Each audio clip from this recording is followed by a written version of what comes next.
హైదరాబాద్ పరిసర ప్రాంతాల్లోని చెరువులు సైతం ఆక్రమణలకు గురయ్యాయి. బోడుపల్ మున్సిపల్ కార్పొరేషన్ పరిధిలోని పోచమ్మకుంట ఆక్రమించారు కొంతమంది అక్రమార్కులు. చెరువులో లేఅవుట్లు వేశారు. 24 ఎకరాలుగా ఉన్న పోచమ్మకుంటను ఇప్పుడు 5 ఎకరాలకు పరిమితం చేశారు. చెరువులో అక్రమ నిర్మాణాలను అధికారులు పట్టించుకోకపోవడంతోనే అక్రమార్కులు రెచ్చిపోయారని స్థానికులు ఆరోపిస్తున్నారు. అక్రమ నిర్మాణాలను తొలగించి చెరువును కాపాడాలని కోరుతున్నారు. పోచమ్మకుంట చెరువు నుంచి మరింత సమాచారాన్ని మా ప్రతినిధి రాముడు అందిస్తారు.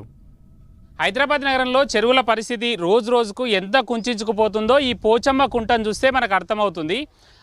మనం ఇప్పుడు చెగిచెర్ల విలేజ్ పరిధిలో ఉండేటువంటి పోచమ్మ కుంటలో ఉన్నాం. ఇక్కడ చూడొచ్చు ఒకసారి. ఈ చెరువులో ఉండేటువంటి దాదాపు 24 ఎకరాల 12 గుంటలకు పైన ఈ చెరువు ఉంటుంది.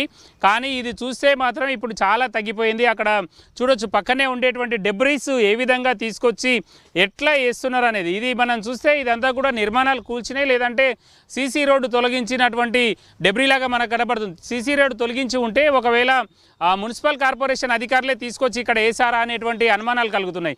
ఈ పక్కనే రైట్ సైడ్కు చూస్తే ఆ పక్కన దీనికి అలుగు ఉండాలి, ఈ పోచమ్మ కుంటకు సంబంధించినటువంటి అలుగు, కానీ అట్లాంటి అలుగు కనబడట్లేదు. ఇక రాజు కొంచెం లెఫ్ట్ సైడ్కు వస్తే మనం చూడవచ్చు మొత్తం కూడా విద్యుత్ శాఖకు సంబంధించినటువంటి అధికారులు పోల్స్ వేశారు. అక్కడ మున్సిపల్ శాఖ అధికారులు రోడ్లు వేశారు. ఆ పక్కన మొత్తం ఇల్లు కట్టి లోపలికి వచ్చినటువంటి పరిస్థితిని మనం చూడొచ్చు. అనేక సందర్భాల్లో ఇక్కడ కట్టినటువంటి ఇళ్లను లేదా ప్రహరీ గోడలన్నింటినీ కూడా మున్సిపల్ అధికారులు మాటిమాటికి కూలుస్తున్నటువంటి పరిస్థితిని ఇక్కడ చూడొచ్చు. కానీ అదేవిధంగా కొంచెం ముందుకెళ్ళి ఇంకొంచెం లెఫ్ట్కు చూస్తే చాలా ఇల్లు కూడా నీళ్ళ సైడ్ ఉండేటువంటి పరిస్థితి ఉంది.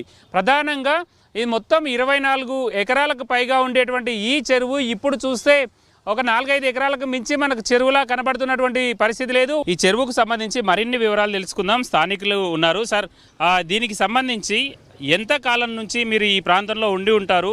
ఈ చెరువు అప్పుడు ఏ విధంగా ఉండేది? ఇప్పుడు చూస్తే మొత్తం కూడా చిన్న కుంటగా మారిపోయినటువంటి చిన్న పాండుగా మారిపోయింది కదా, ఏమైంది? కారణం ఏమై ఉండొచ్చు?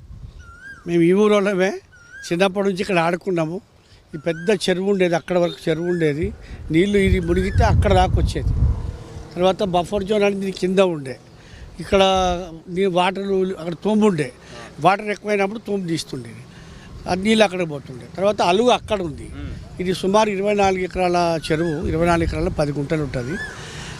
అది ఏమైందంటే స్థానిక నాయకులు, లీడర్లు ఎవరైతే ఉన్నారో వాళ్ళు కబ్జాలు చేసేసి చెరువును కూడా లేఅవుట్లు చేసి అమ్మేశారు. అధికారులు కూడా వాళ్ళు ఎవరు అంటే ముడుపులు తీసుకున్నారు వాళ్ళు. ఇప్పుడు స్థానిక సర్పంచ్, ఈవోలు కానీ, ఎంఆర్ఓ కానీ, ఇరిగేషన్ అధికారులు కూడా డబ్బులు తీసుకొని సైలెంట్ అయిపోయారు. ఎన్నిసార్లు మేము లెటర్లు పెట్టి ఎన్నిసార్లు ఎంత ఇస్తున్నామని చెప్పి మేము ఆర్టీఐ ద్వారా ఈ లెటర్ తీసుకున్నాం. ఇట్లాంటి లెటర్ తీసుకొని ఇక్కడ 5-6 చెరువులు ఉంటాయి. 5-6 చెరువులలో 2-3 చెరువులే మిగిలిపోయినాయి. ఇది చాలా పెద్ద చెరువు, 24 ఎకరాలు అంటే తక్కువ కాదు కదా. ఇందులో నిర్మించినటువంటి చెరువులు ఎఫ్టీఎల్లో కానీ బఫర్లో కానీ ఏమైనా నిర్మాణాలు వస్తే వాటిని మేము తొలగిస్తాం, అవసరమైతే వాళ్ళకి పర్మిషన్స్ ఉన్నా కూడా వాటిని బ్యాక్ తీసుకొని తొలగిస్తాం, అప్పుడు ఇచ్చినటువంటి అధికారుల పైన కూడా చర్యలు తీసుకుంటామని అంటున్నారు. మీరు ఏమంటారు దీనికి సంబంధించి? 3-4 సంవత్సరాల క్రితం భారీ వర్షాలు పడ్డాయి కదా, ప్రభుత్వం కూడా 10-10 వేలు ఇచ్చింది చూడండి. ఆ టైంలో ఇదంతా మునిగింది. 10 రోజుల దాకా కరెంటు లేదు, వాళ్ళకి నీళ్ళు లేవు, పాపం వాటర్ లేదు, ఇళ్ళకెళ్ళి బయటికి రాని పరిస్థితి, మొత్తం మునిగిపోయింది. చాలా కష్టాలు పడుతున్నారు. కాబట్టి ప్రభుత్వం తక్షణం చర్య తీసుకోవాలి.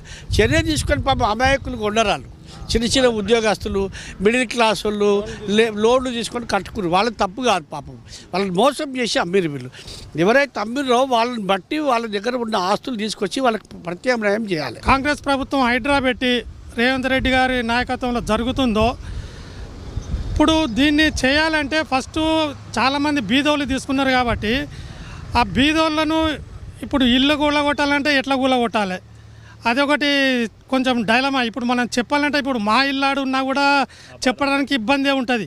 కానీ వాస్తవం చూసినట్టంటే తప్పకుండా ఎవరైతే దీన్ని కబ్జా చేసి అమ్మి లేఅవుట్ చేసినలో వాళ్ళు ఇప్పటికీ ఉన్నారు కాబట్టి వాళ్ళ దగ్గర డబ్బులు తీసుకొని తప్పకుండా వాళ్ళకి ప్రత్యామ్నాయం చూపెట్టి వాళ్ళకు మళ్ళీ గృహాలు వేరే దిక్కు ఇప్పేయాలనేది మా డిమాండ్. ఇటువంటి స్థానికులు కూడా కొనుక్కొని కట్టుకున్నారు కాబట్టి ఎవరైతే అమ్మారో, ఎవరైతే ఈ భూములు ఇవి ఇట్లా కావడానికి కారణమైందో వాళ్ళపైన చర్యలు తీసుకుంటే ఇప్పుడు ఉండేటువంటి స్థానికులకు ఇబ్బంది రాకుండా ఉంటుంది అనేది, ఇప్పుడున్నటువంటి చెరువునైనా రక్షించడం కోసం అవసరమైనటువంటి చర్యలు తీసుకోవాలని స్థానికులు కోరుతున్నటువంటి పరిస్థితి ఇక్కడ ఉంది. కెమెరా పర్సన్ రాజుతో రాముడు, 10 టీవీ, హైదరాబాద్.